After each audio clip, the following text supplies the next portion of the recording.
मार्च माह 2024 में सरकारी विभागों से लगभग 1.5 लाख पदों पर भर्ती निकल कर के आई है, जिसके बारे में हम इस वीडियो पर चर्चा करेंगे।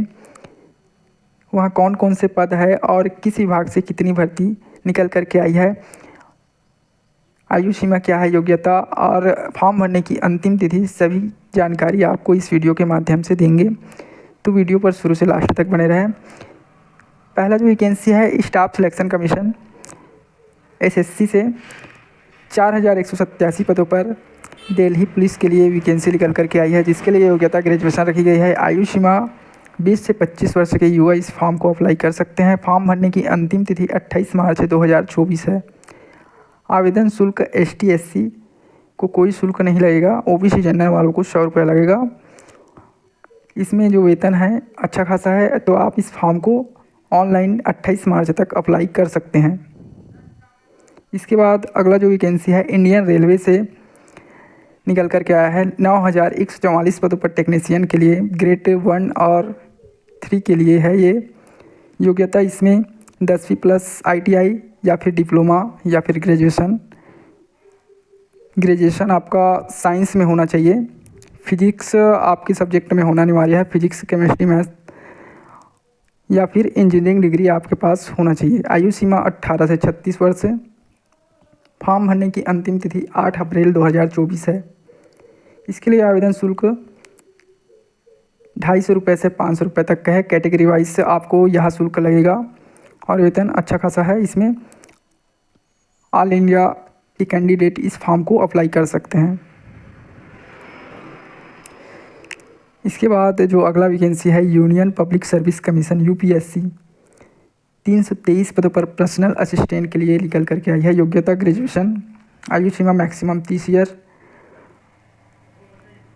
वर्ष तक के इस फॉर्म को अप्लाई कर सकते हैं। इसमें कुछ कैटेगरी वाइज छूट भी है, तो आप चेक कर सकते हैं। इसका जो ऑफिशियल वेबसाइट है उसके माध्यम से जो नोटिफिकेशन जारी किया गया है, वहाँ पर आप अपना आयु सीमा छूट है उसको देख सकते हैं। और फॉर्म भरने की अंतिम तिथि 23 मार्च है। आवेदन शुल्क 0 से 100 रुपये आपको लगेगा। वेतन लेवल 7 का मिलेगा आपको।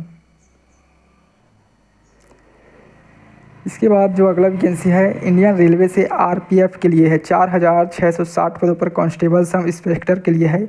योग्यता 10वीं या फिर ग्रेजुएशन वाले जो अलग अलग जो पोस्ट है उसके हिसाब से योग्यता रखी गई है। तो 10वीं पास भी भर सकते हैं और ग्रेजुएशन वाले भी इस फॉर्म को अप्लाई कर सकते हैं। आयु सीमा की बात करें तो 18 से 28 वर्ष के युवा इस फॉर्म को अप्लाई कर सकते हैं। साथ ही साथ इसमें जो category wise ST SC OBC वालों को इसमें छूट भी दिया जाता है। और इसका जो फॉर्म भरने की अंतिम तिथि है 14 मई 2024। आवेदन शुल्क 250 रुपये से आपको 500 रुपये तक का लगेगा। इसके बाद जो अगला वैकेंसी है इंडियन आर्मी अग्निवीर के लिए, ये जो वैकेंसी है general duty clerk technician and other के लिए है। योग्यता इसमें 8वीं पास, 10वीं पास, 12वीं पास, ITI पद अनुसार जो है योग्यता रखी गई है। तो आप 8वीं पास है तब भी आप इस फॉर्म को भर सकते हैं, 12वीं पास है या फिर ग्रेजुएशन है तब भी आप इस फॉर्म को अपने योग्यता अनुसार पद का चयन कर सकते हैं। आयु सीमा की बात करें तो 17.5 से 21 वर्ष के युवा इस फॉर्म को अप्लाई कर सकेंगे। 21 मार्च इसका जो है अंतिम डेट है। 21 मार्च तक आप इस फॉर्म को अप्लाई कर सकते हैं। आवेदन शुल्क 250 रुपये है और वेतन इसमें 30,000 रुपये पर मंथ दिया जाना है। इसके बाद अगला vacancy union public service commission से कुल पद है 1930 नर्सिंग ऑफिसर के लिए। योग्यता डिग्री नर्सिंग का आपके पास डिग्री होना चाहिए।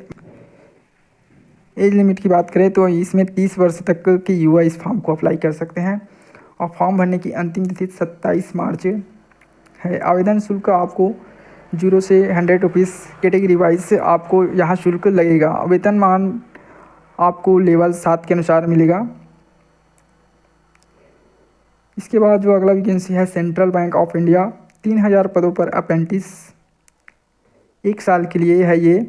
योग्यता ग्रेजुएशन। और आयु सीमा की बात करें तो 18 से 28 वर्ष की युवा इस फॉर्म को अप्लाई कर सकते हैं। कैटेगरी वाइज जो है छूट भी मिलेगा आपको, तो आप उसे चेकआउट कर सकते हैं। फॉर्म भरने की अंतिम तिथि 27 मार्च तक बढ़ा दिया गया है। और इसमें जो आवेदन शुल्क है 400 रुपये से 800 रुपये तक का आपको लगेगा। इसके बाद जो अगला वैकेंसी है यहाँ छत्तीसगढ़ से निकल करके आई है छात्रावास अधीक्षक के लिए। कुल पदों की संख्या 300, योग्यता 12वीं पास प्लस आपके पास कंप्यूटर के बारे में नॉलेज होना चाहिए, थोड़ी बहुत सामान्य जानकारी होनी चाहिए। आयु सीमा की बात करें तो 21 साल के से ऊपर के युवा इस फॉर्म को अप्लाई कर सकेंगे और फॉर्म भरने की अंतिम तिथि 31 मार्च है। इसमें वेतन लेवल 6 का आपको मिलेगा। इसके बाद